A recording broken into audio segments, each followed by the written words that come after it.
A qualcuno avrà rovinato parte del ponte, ma la pioggia che cade da ore anche sulla provincia di Venezia è un'autentica manna per un'agricoltura alle prese finora con una siccità quasi da record. Nel primo trimestre del 2019 le piogge si sono dimezzate rispetto alla media storica del periodo. In vista dell'estate e temendo una crisi idrica peggiore del 2017, l'allerta era già stato lanciato dalla regione il 2 aprile annunciando una serie di contromisure a breve e lungo termine. La pioggia ora ha rotto l'assedio della siccità aiutando principalmente le semine primaverili di grano turco, soia, girasole, barbabietole e ortaggi.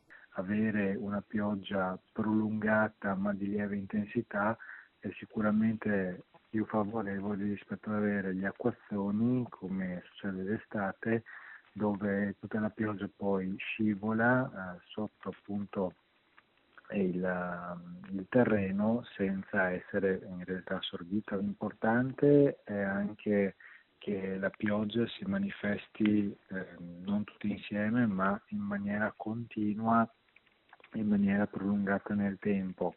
Basilare è però che le precipitazioni non eccedano in intensità. La grandine è uno dei pericoli maggiori. Nelle verdure e sui frutteti comprometterebbe i raccolti successivi, ma preoccupa anche il vento forte che rischia di abbattere serre e danneggiare le piante da frutto. L'importante è che non ci siano altri effetti climatici da grandine piuttosto che violenti temporali, ma effettivamente bisogna vedere cosa il meteo ci riserva.